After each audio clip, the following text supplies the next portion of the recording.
आप सबने कभी न कभी क्रिकेट मैच देखा होगा। अगर एक अच्छा स्कोर कार्ड बनाने की बात की जाए तो अच्छा स्कोर कार्ड बनाने के लिए दो चीजें चाहिए। सबसे पहली चीज जो आवश्यक है वो ये है कि मैच की शुरुआत अच्छी हो जाए, शुरुआत अच्छी हो जाए। और दूसरी चीज ये है कि शुरुआत के साथ साथ शुरुआत को कंटिन्यू अपग्रेड करा जाए, अपग्रेड करा जाए, शुरुआत को कंटिन्यू अपग्रेड करा जाए। बिना किसी दिक्कत के हम एक बड़ा स्कोर कार्ड बना लेंगे और जीत के करीब पहुंच जाएंगे। लेकिन अगर क्या केवल अच्छी शुरुआत मिल जाए और शुरुआत को आगे न बढ़ाया जाए, अपग्रेडेशन ना किया जाए, तो क्या उससे हम बड़ा स्कोर कार्ड बना पाएंगे? कभी नहीं बना पाएंगे। अब चाहे आप एक स्टूडेंट हो, बिजनेस पर्सन हो, सेल्स पर्सन हो, या फिर आप कोई भी छोटे मोटे काम करते हो, चाहे सुबह उठना हो, दौड़ना हो, जिम जाना हो, हर काम हमारे शुरू तो हो चुके हैं लेकिन वो पूरे कभी नहीं होते हैं। शुरुआत होती है और खत्म हो जाते हैं, शुरुआत होती है, खत्म, सफलता कभी नहीं मिल रही है। एक छोटी सी कहानी समझते हैं। रामू काका डॉक्टर के पास जाते हैं और कहते हैं, डॉक्टर साहब मुझे भूलने की बीमारी है, दवा दे दीजिए। डॉक्टर साहब ने कहा, शादी हो गई आपकी? रामू काका ने कहा, जी बिल्कुल हो गई है। वाइफ कहाँ है आपकी? मायके में। ठीक है, उनको कल लेके आना, दवा दे देंगे। रामू काका वाइफ को जैसे तैसे लेके आए। अब सोच भी रहे हैं वाइफ को क्यों बुलाया, तो डॉक्टर साहब से बोले लाके कि जी वाइफ आ गई हैं, अब दवा बता दीजिए आप। डॉक्टर साहब ने दवा लिख के वाइफ के हाथ में दे दिया। ठीक है, 3 टाइम दवा इनको खिलाइए, सुबह दोपहर शाम, ठीक हो जाएंगे। रामू काका बड़े परेशानी में कि यार ये तो हमको भी बता सकते थे।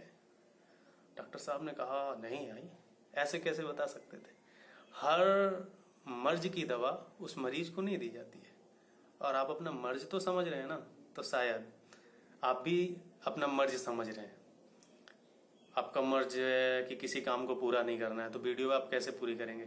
तो इसलिए किसी न किसी पर्सन को साथ में बैठा लीजिए जो आपको प्रोत्साहित करे इस वीडियो को पूरा देखने के लिए। अगर आप पूरा देखेंगे तो 100% आपके सारे काम पूरे ही होंगे, अगर आप फॉलो करते हैं देखने के बाद तो।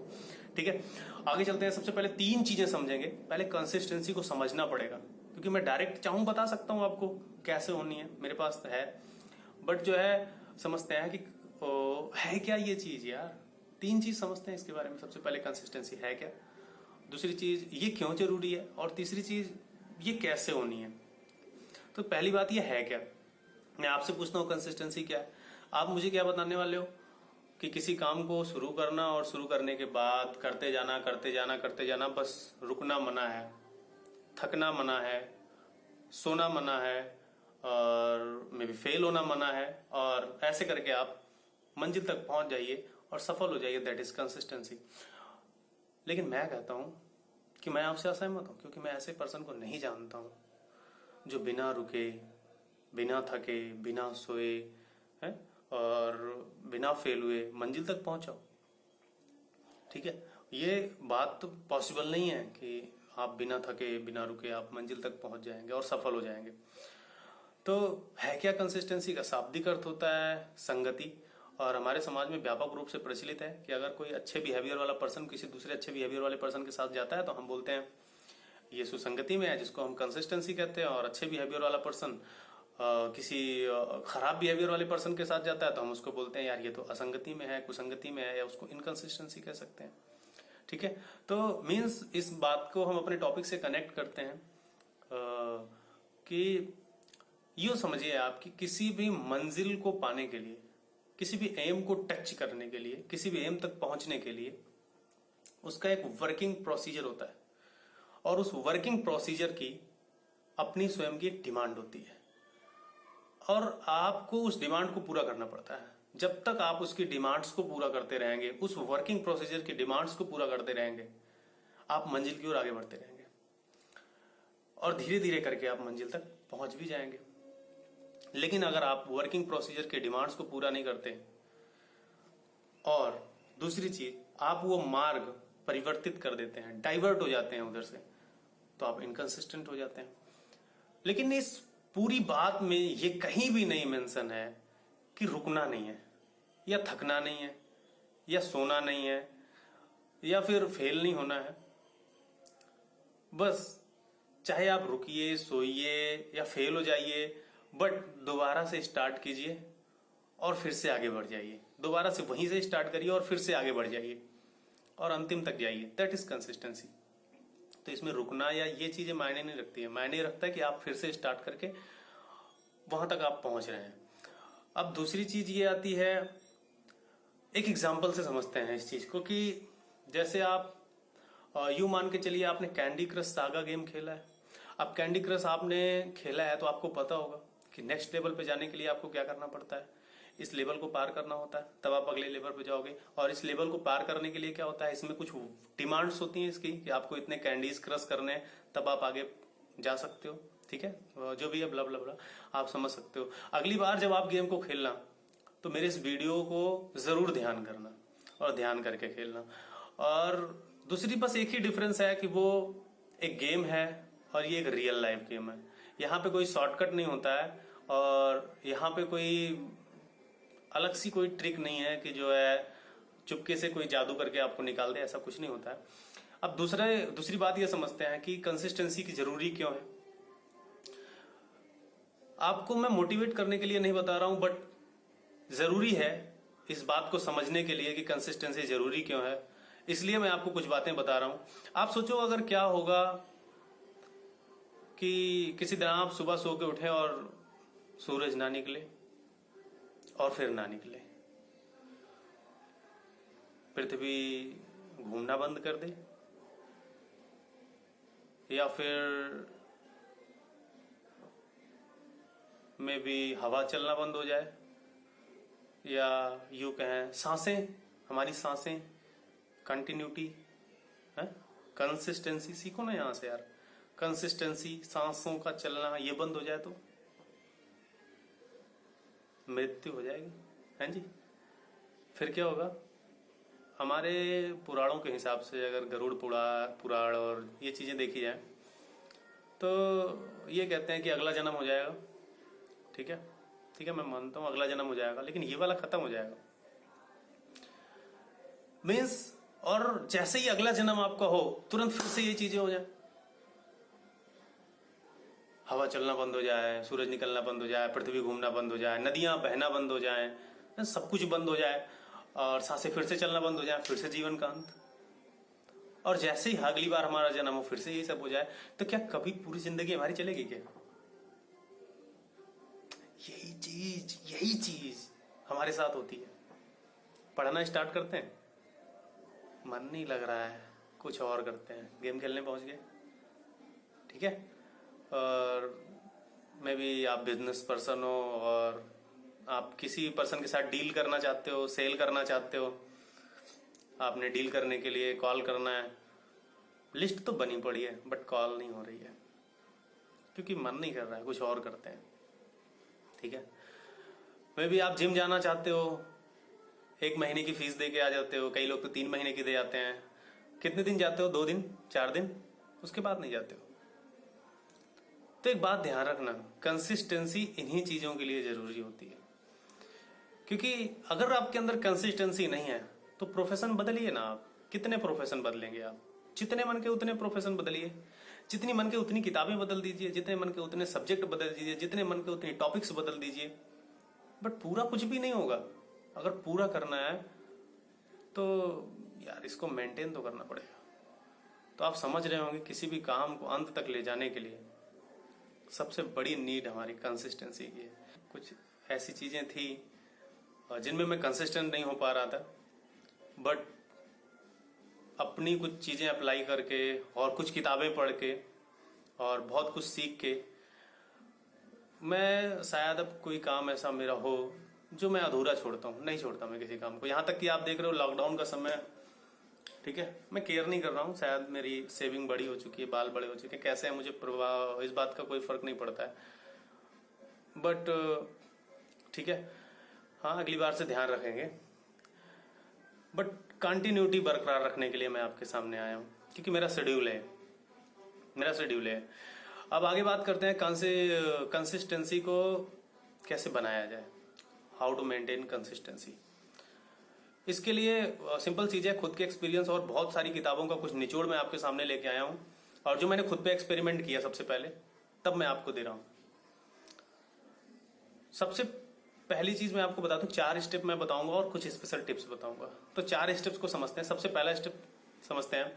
सबसे पहला स्टेप है कि visualisation of your strong reason and aim. देखो बड़ी चीज नहीं है, आराम से समझाता हूँ। Visualisation of your strong reason and aim. आप एक किताब पढ़े नहीं हो अगर किताब, तो आप डॉक्यूमेंट्री देख लो। डॉक्यूमेंट्री देख लो कि द सीक्रेट आप डॉक्यूमेंट्री देख लेना, या फिर आपकी इच्छा हो तो किताब पढ़ लेना। एक चीज आप उसमें देख पाओगे कि विजुअलाइजेशन एक ऐसी पावर है जो हमको हमारे ड्रीम से मिलाती है, हमको हमारे एम से मिलाती है। क्योंकि जिस चीज के बारे में हम सोच सकते हैं कि और वही चीज हमें मिल सकती है, और जिस चीज के बारे में हम नहीं सोच सकते वो हमको कभी नहीं मिल सकती है। और सोचना भी कैसा, सोचना मात्र नहीं, विजुलाइज करना, वहां तक पहुंच जाना, खुद को वहां महसूस करना। ठीक है। अगली चीज मैं बात किया था स्ट्रांग रीजन की। अब कोई स्टूडेंट है आप में से अगर, तो स्टूडेंट ये बात समझें कि पढ़ाई तो may be 37 point something million या बिलियन लोग हैं, जो कि जो है मिलियन 37 पॉइंट समथिंग मिलियन, यानी कि लगभग 3 करोड़ कुछ लोग हैं, 3 करोड़ 74 लाख लोग इंडिया में जो हायर एजुकेशन के लिए 2018-19 में रजिस्टर किए हैं। तो पढ़ाई तो सभी कर रहे हैं, लगभग लोग कर रहे हैं, बहुत सारे हैं, संख्या बहुत होती है इतनी। लेकिन वो क्यों कर रहे हैं? क्या अगर आपसे अभी मैं पूछूं, आप स्टूडेंट हैं, आप क्यों पढ़ रहे हैं, क्या आपके पास इस बात का कोई ठोस जवाब है? आप बोलेंगे कि पता नहीं क्यों, जो भी बोलो आप, मुझे नहीं पता। बट इस बात का ठोस जवाब आपके पास होना चाहिए कि आप पढ़ाई क्यों कर रहे हो। आप एक सेल्स पर्सन है, डायरेक्ट सेलर हैं, नेटवर्क मार्केटर हैं, बिजनेसमैन हैं, आप जिम जाना चाहते हैं, तो आपके पास एक ठोस रीजन होना चाहिए ना भाई कि आप जिम क्यों जाना चाहते हो। क्या दूसरे से प्रेरित हो, आप अगल बगल को देख के, या खुद के शरीर से प्रेरित हो रहे हो? खुद के शरीर से प्रेरित हो जाओ ना। जिस दिन खुद के शरीर से प्रेरित हो जाओ कि पेट बाहर आ रहा है, ये बनाना है, बॉडी बनानी है, और उस बॉडी शेप को जिस दिन आपने विजुलाइज कर लिया, उस दिन से आपकी जिम नहीं छूटेगी भाई। ठीक है ना।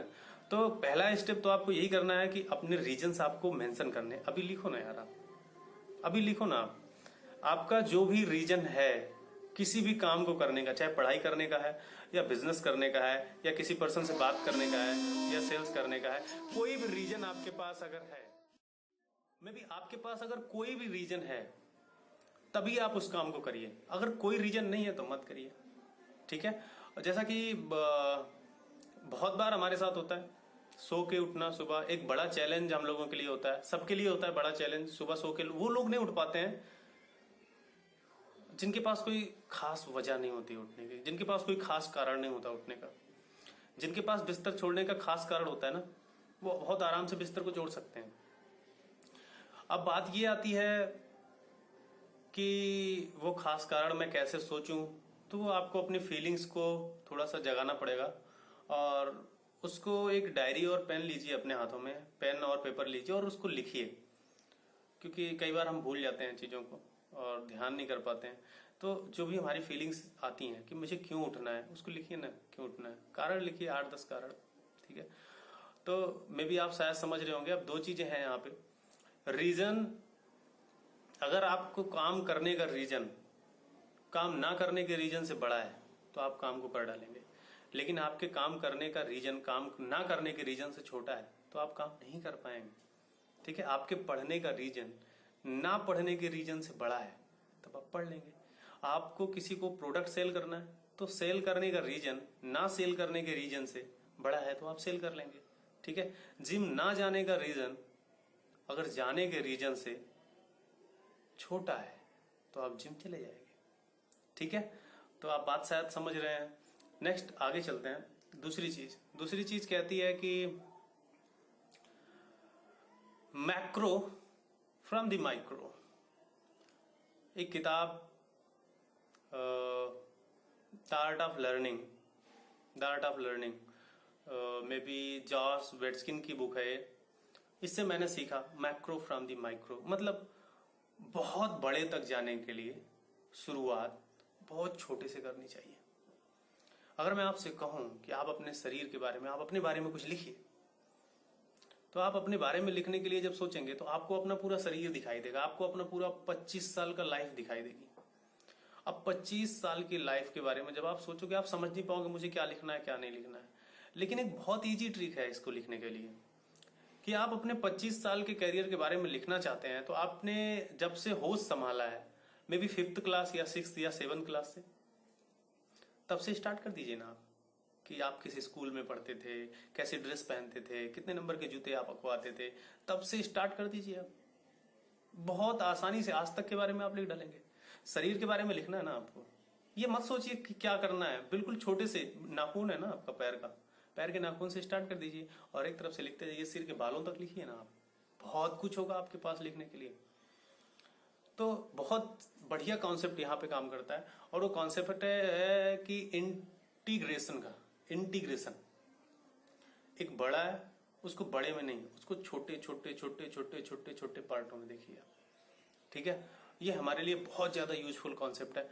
सुबह आपको उठने की आदत कितने बजे की है? 8 बजे की। 5 बजे उठाऊं मैं आपको, अगले दिन 5 बजे उठना है? ये एक बेवकूफी है। 8 बजे अगर आपकी उठने की आदत है तो अगले दिन सुबह 5 बजे उठना या उठने के बारे में सोचना एक बेवकूफी है। आपको पता है आपको अगले दिन 8 बजने में 10 मिनट बाकी हो, यानी कि 7:50 पे आपको उठना चाहिए, 10 मिनट पहले, ठीक है। और उसके अगले दिन 7:35 पे, और उसके अगले दिन 7:20 पे, ऐसे करके जो है आप धीरे धीरे करके एक दिन 5 बजे भी उठने लगेंगे, आपकी आदत पड़ जाएगी। अगर आपको 5 घंटे पढ़ाई करनी है दिन में, तो क्या पहले दिन से स्टार्ट कर दें 5 घंटे? नहीं हो सकता ना। पहले दिन से कितने मिनट से? 10 मिनट से, 15 मिनट से, 20 मिनट से, और अकॉर्डिंगली आपको इंक्रीज करते जाना है, और धीरे धीरे करके आप 5 घंटे भी पढ़ाई करने लगेंगे, आराम से करने लगेंगे आप। तो कोई भी काम, आपको जिम जाना है, पहले दिन जाके आप 3 घंटे जिम में मत बिताइए। आप पहले दिन जाके जिम में, ज्यादातर लोगों का कॉन्सेप्ट यही है कि पहले दिन जिम जाके वो घंटे भर जिम करते हैं, और 1.5 घंटे भी करते हैं, 2 घंटे भी पहले दिन करते हैं। अच्छा लगता है ना पहले दिन, स्वेलिंग आ जाती है हाथों में, तो लगता है कि बिल्कुल पहले दिन से हमारी बॉडी बन रही है। तो बहुत बुरी चीज है। पहले दिन आप 10 मिनट जिम करिए ना यार, पहले दिन जाके बस टेस्ट वेस्ट करिए, एक हाथ उठा के 2 ऐसे मार दिए, 3 बस, दर्द भी नहीं करेगा शरीर। और अगले दिन आप 15 मिनट जिम करिए, अगले दिन 20 मिनट जिम करिए। आप सोचोगे यार पैसा तो मैं 2 घंटे का दिया हूं, कोई बात नहीं है भाई, पैसा 2 घंटे का दियो, क्या फायदा 1 हफ्ते करके छोड़ दोगे? उससे अच्छा है शुरू में 10 मिनट, 15 मिनट, 20 मिनट, 25 मिनट जाइए, बैठिए वहां पे, देखिए लोग कैसे कर रहे हैं, कोई दिक्कत नहीं है, बैठ के देखिए आप वहां पे, धीरे धीरे करके इंक्रीज करना। दौड़ना है, अब रनिंग करने के लिए अब तुम सोचो कि पहले दिन 3 किलोमीटर दौड़ जाया जाए, तो ये बहुत बड़ा बेवकूफी का काम है। पहले दिन आप 100 मीटर दौड़िए ना यार, 100 मीटर का हो गया यार, थोड़ा ज्यादा थोड़ी होता है, ठीक है, ज्यादा नहीं होता है। 100 मीटर या 10 मिनट, ये बहुत बड़े मेजरमेंट नहीं है। मुझे उम्मीद है कि बड़े मेजरमेंट नहीं है, और मैं जानता हूं बड़े मेजरमेंट नहीं है। लेकिन एक बात मैं आपको बताना चाहता हूं कि छोटी छोटी जीत एक बड़ी जीत का रास्ता खोलती है। इसलिए ये 10-10 मिनट ही हमको सफल बनाएंगे। 10-10 मिनट की छोटी छोटी प्रैक्टिस करिए आप, एक साथ बड़ा काम मत उठाइए, इंटीग्रेट कर दीजिए जितने छोटे पार्ट में। पहले दिन का काम इतना आसान उठाइए आप कि आप सफल हो, क्योंकि सफल होने से मनोबल बढ़ता है। बहुत छोटा काम करिए, बहुत थोड़ा सा काम करिए, अगले दिन थोड़ा सा इंक्रीज करिए, क्योंकि मैं प्रोग्रेस में बिलीव करता हूं, मैं अपग्रेडेशन में बिलीव करता हूं। मैं पहले दिन के परफेक्शन में बिलीव नहीं करता। मैं पहले दिन की गलती, पहले दिन की बस शुरुआत, पहले दिन की बस सफलता कैसे भी करके छोटी सी छोटी मिले, बस चाहिए, आगे बढ़ने के लिए उतनी काफी है यार, ठीक है। नेक्स्ट, शायद आप इसको समझ गए होंगे, अगले पे चलते हैं। तीसरा पॉइंट है द 5 सेकेंड रूल, और ये किताब है जो कि मेल रॉबिन्स, एक बहुत अच्छी राइटर हैं, उन्होंने लिखा है। 5 सेकेंड रूल बहुत हेल्प किया है हमारी हर चीज में, चाहे वो काम हो या डेली रूटीन हो, हर चीज में इसने हमारी हेल्प करी है। बात करते हैं ये कैसे अप्लाई होता है हमारे जीवन में। तो ये बस ऐसे ही अप्लाई होता है। किताब में मेल रॉबिन्स कहती हैं कि उन्होंने एक दिन रॉकेट लॉन्च होते हुए देखा, और 5 4 3 2 1 रॉकेट लॉन्च हो गया। तो उन्होंने सोचा यार, जब ये 5 4 3 2 1 इतना पावरफुल है। 5 4 3 2 1, ठीक है, जो भी है, मतलब पावरफुल तो है यार। अगर 5 4 3 2 1 बोलने से रॉकेट लॉन्च हो सकता है तो हम लॉन्च क्यों नहीं हो सकते? इस चीज का सबसे पहला उपयोग सुबह सोकर उठने में कीजिए ना आप। सुबह आप बेड पर लेटे रहिए, जैसे ही आपकी आंख खुलती है बस आप 5 4 3 2 1 और बेड से नीचे, ठीक है। आप पढ़ाई करने नहीं बैठ रहे हो, आप टीवी देख रहे हो, कोई बात नहीं, 5 4 3 2 1, टीवी का स्विच बस ऑफ कर दीजिए, आप रिमोट रख दीजिए अब आप, ठीक है। तो बहुत सिंपल सी बात है, 5 4 3 2 1 और स्टार्ट। जैसे एक एग्जांपल बताता हूं मैं आपको। ठंडी का मौसम है, आप अपने बाथरूम में जाते हो, आपकी बाल्टी में पानी भरा हुआ है, आप मग निकालते हो और पहले पैरों पे पानी डालते हो, फिर हाथों पे ऐसे ऐसे करते हो, फिर चेहरे पे ऐसे ऐसे करते हो, और 10 मिनट नहाने की जगह पर आप 1 घंटे पहले ऐसे ही करते रहते हो। ये क्या मतलब है इस बात का? 5 4 3 2 1, बाल्टी उठाओ ना यार, डाल लो, बात खत्म। चांस ही नहीं छोड़ना है ना हमको। हमको अपनी को ऐसी आदत, अच्छी आदतों में फंसा लेना है ना कि फालतू की चीजें हमारे ध्यान ही ना है। और इस कॉन्सेप्ट का मतलब मैं आपको समझा देता हूँ क्यों है। क्योंकि एक नियम कहता है, साइकोलॉजी का एक नियम कहता है, साइकोलॉजी का नियम ये कहता है कि किसी भी काम, कोई भी आइडिया आपके दिमाग में आता है, कोई विचार आपके दिमाग में आता है, उस पर एक्शन लेने और उसको टालने के बीच में 5 सेकंड का समय होता है। आप सुबह सोकर उठना चाहते हो तो उठने और ना उठने के बीच में 5 सेकंड का समय है। अगर 5 सेकंड के अंदर आप उठ गए तो आप उठ जाएंगे, अदरवाइज आपका दिमाग कोई ना कोई बहाना आपको जरूर दे देगा, ठीक है। क्योंकि मैंने पहले ही बताया, अगर करने के बहाने आपके पास नहीं होंगे तो ना करने का बहाना जरूर दे देगा, ठीक है। तो आप शायद समझ सकते हो, 5 4 3 2 1, सोचने का मौका नहीं देना है, ध्यान देना है। एक कॉन्सेप्ट मैं बताता हूँ, बहुत अच्छा लगता है मुझे, मैं इसको कई बार इस्तेमाल किया और मैंने खुद से इसको बनाया था, समझा था कि आपको प्लानिंग करनी है बट बिफोर एक्शन। एक्शन के दौरान प्लानिंग नहीं करनी है, ठीक है, एक्शन के पहले प्लानिंग करनी है। हम ज्यादातर लोग सोचते कब है पता है? एक्शन लेते वक्त हम सोचते रहते हैं, लेने के जस्ट पहले सोचते रहते हैं। नहीं यार, आप एक दिन पहले सोच लो ना यार, एक सुबह पहले सोच लो, आप 10 घंटे पहले सोच लो, 5 घंटे पहले सोच लो ना। आपको सोचना है 10 दिन आप सोच लो, लेकिन 11वें दिन से फिर एक्शन लो ना, फिर सोचो। थोड़ी होता है ऐसा, थोड़ी होता हमेशा प्लान ही प्लान, प्लान ही प्लान, प्लान ही प्लान, तो एक्शन कब होगा? ठीक है, काम करते वक्त प्लान नहीं, काम करने से पहले प्लान किया जाता है। मे भी आप समझ रहे होंगे। और चौथा बहुत इंपॉर्टेंट पॉइंट है, habit and nature. On the surface of the earth the escape velocity is शायद 11.2, मे बी 11.2 किलोमीटर पर सेकंड होती है, जो कि may be 33 times of sound होती है। कोई खास चीज नहीं है, मैं आपको बताता हूँ इसका मतलब क्या है हमारी लाइफ में। ये जो escape velocity होती है, escape velocity का हमारी लाइफ में बहुत ज्यादा इस्तेमाल है, और खास करके कंसिस्टेंसी में। कैसे होता है, मैं इसको सोच रहा था एक दिन। मैं कोई आपको साइंस और फिजिक्स नहीं पढ़ा रहा हूँ, आप मुझसे बेहतर जानते हो। बस इतना समझ लो कि अगर किसी भी ऑब्जेक्ट को 11.2 किलोमीटर पर सेकंड की स्पीड ध्यान रखना, वेलोसिटी नहीं, स्पीड से फेंका जाए तो वो ग्रेविटेशनल फील्ड को पार कर जाती है, अर्थ की ग्रेविटेशनल फील्ड को पार कर जाती है। और जब अर्थ की ग्रेविटी को पार कर जाए कोई चीज, तो वो दोबारा लौट के वापस नहीं आती है। इसका कॉन्सेप्ट हम कंसिस्टेंसी में यूज करते हैं, आगे इसके बारे में हम बात करेंगे, ठीक है। अब बहुत सिंपल सी बात आती है, एक होती है आदत, दूसरा होता है नेचर। दोनों अलग हैं इन माई पॉइंट ऑफ व्यू। बहुत सारे लोग कुछ कहते होंगे, मुझे नहीं पता, बट जो मैंने एक्सपीरियंस किया, आदत और नेचर दोनों चीजें अलग है। आदत एक शुरुआती लक्षण है और नेचर एक परमानेंट व्यवस्था है। आदत एक शुरुआती चीज है, आदत को बदला जा सकता है, बदलना आसान है। नेचर को बदलना बहुत कठिन है, क्योंकि नेचर लगभग परमानेंट होता है। जैसे अगर अपने समाज को देखा जाए तो बहुत सारे ऐसे लोग अपने नेचर की वजह से जाने जाते हैं। जो कोई बहुत ज्यादा बोलता है उसे कुछ ऐसा नाम देते हैं, बदूनी। और जो कोई बहुत शराब पीता है और शराब पीना उसका नेचर होता है, उसको हम शराबी नाम देते हैं। अगर किसी का नाम शराबी पड़ा है तो इसका मतलब शराब पीना अब उसकी आदत नहीं है, वो आदत से ऊपर उठ चुका है। शराब पीना उसका नेचर है। ठीक है, अगर आदत होती तो उसको बदला जा सकता था, अब नेचर है, अब नहीं बदला जा सकता उसको, मुश्किल है, बहुत मुश्किल है उसको बदलना।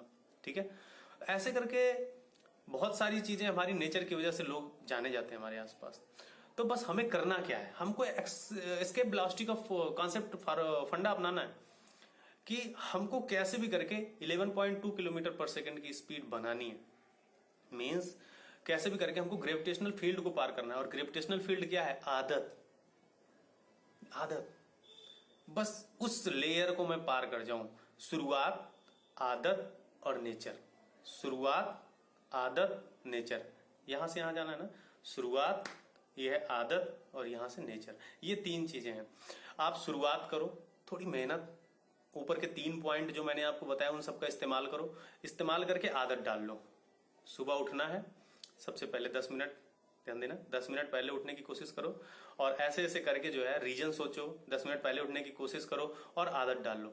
और ये आदत अभी अभी कमाल नहीं हुआ है। आदत पड़ने में कहते हैं 21 दिन का समय लगता है। 21 दिन आप उठो, ठीक है, 21 दिन का समय लगता है।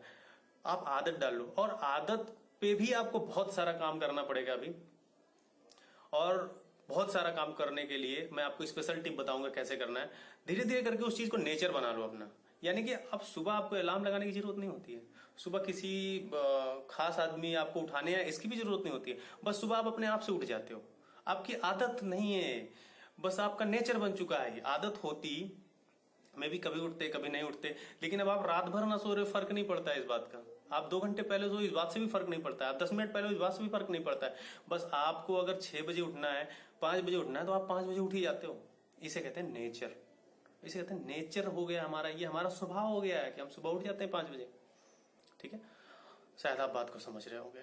तो यानी कि शुरुआत में मुझे कुछ ऐसा प्रबंध करना पड़ता है कि मेरी आदत पड़ जाए, और फिर उस आदत को इंक्रीज करके हमें अपना स्वभाव बनाना होता है। और जब किसी काम को करना हमारा स्वभाव हो जाता है, अब मैं ऑटोमेशन मोड में आ जाता हूं। अब मैं ग्रेविटी फील्ड को पार कर चुका हूं, ग्रेविटेशनल फील्ड को पार कर चुका हूं, इसके वेलोसिटी मिल चुकी है मुझे। अब मुझे रुकना नहीं है, अब मुझे लौटना भी नहीं है। आप जिसको भी देखते हो काम करते हुए कि यार ये तो बहुत लगन से काम करता है, सारा काम पूरा कर लेता है, सारा काम पूरा कर लेता है, क्या है वो? उसका काम करना उसका नेचर बन चुका है। चाहे वो कोई क्रिकेटर हो, चाहे वो कोई म्यूजिशियन हो, चाहे वो कोई सिंगर हो, चाहे वो कोई बिजनेस पर्सन हो, चाहे वो कोई सेल्समैन हो। जितने लोग बिना अगल बगल देखे, बिना किसी से कोई लेना देना किए, बस अपने सफलता और अपने एम की तरफ आगे बढ़ते जा रहे हैं, वो अपने काम को अपना नेचर बना लिए। ठीक है, तो हमको अपना नेचर बनाना है, आदत से ऊपर उठ के नेचर पे लेके जाना है। मैं भी आप शायद समझ रहे होंगे। और एक बार नेचर बन जाता है, फिर हम ऑटोमेशन मोड पे आ जाते हैं, फिर हमको कोई प्रॉब्लम नहीं होती है, फिर ऑटोमेटिक हमारा काम होता है। खैर, ये 4 पॉइंट थे, और इसके अलावा कुछ स्पेशल टिप। पहला चीज ये है, स्पेशल पॉइंट है ये, क्योंकि इसके बिना शायद चारों पॉइंट काम नहीं करेंगे। आपको कोई भी काम करने के लिए कुछ इंटरेस्टिंग फैक्ट ढूंढने पड़ेंगे। इंटरेस्टिंग फैक्ट्स, जैसे आपको में भी सुबह उठना है, रीजन तो खैर बहुत जरूरी है, बट रीजन भी कुछ ऐसा मजेदार सा ढूंढो कि काम को शुरू करने से पहले बस एक बार आपके चेहरे पे मुस्कान आ जाए। क्योंकि काम शुरू करने से पहले अगर मुस्कान नहीं आई है आपके चेहरे पे, तो शायद बहुत प्रॉब्लम होने वाली है। ठीक है, शायद फिर बहुत कठिन होने वाला है काम। इसलिए मुस्कान बहुत जरूरी है चेहरे पे। और वो मुस्कान कब आएगी? जब आप कुछ इंटरेस्टिंग फैक्ट्स ढूंढोगे अपने काम में। ठीक है, मैं आपको बताता हूँ, एक शेयर करता हूँ ऐसे ही। खैर, आप क्या सोचते हो इसके बारे में मुझे नहीं पता, बस एक शेयर करने के लिए है ये। मान लो आप जिम में जाते हो और आपको 20 डिप्स मारनी है, लेकिन आप जो है आलस कर रहे हो, नहीं मार रहे हो, टाल रहे हो, टाल रहे हो, टाल रहे हो, टाल रहे हो, टाल रहे हो। और एक दिन ऐसे ही सोचो कि अगर मान लो किसी दिन मैं किसी ऐसे खूंखार व्यक्ति के कांटेक्ट में आ जाऊं, वो मुझे पकड़ ले, और मुझे पकड़ने के बाद मेरे कान पे एक बंदूक रख दे और बोले कि अगर तू मुझे 20 डिप्स मार के दिखा दे, मैं तुझे छोड़ दूंगा, नहीं तुझे गोली मार दूंगा मैं।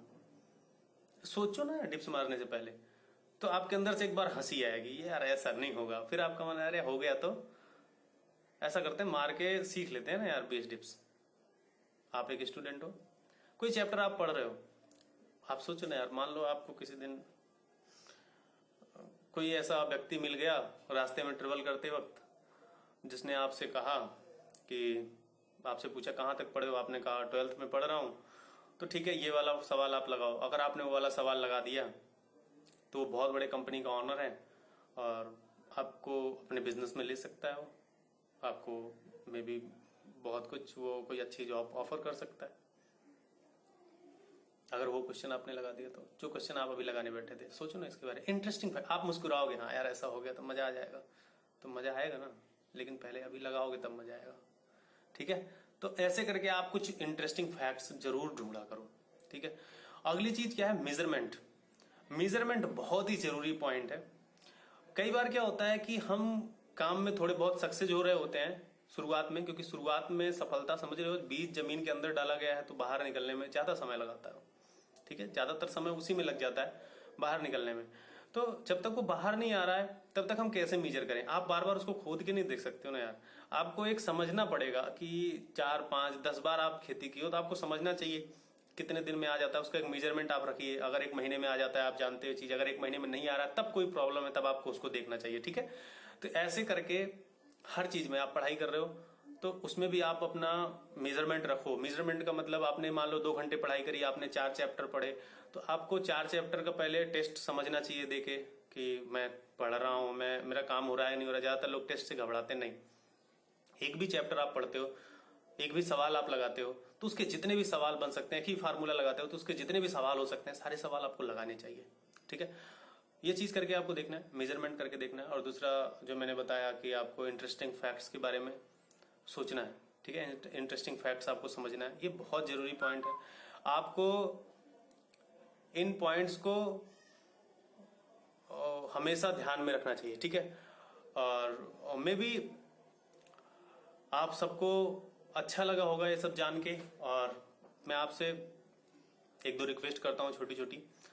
पहली रिक्वेस्ट ये है कि अगर वीडियो में कोई प्रॉब्लम है, समझ में नहीं आई है, फिर से आप शुरू से देख सकते हो, या फिर आपको जहां से देखना है वहां से देख सकते हो, पहली चीज।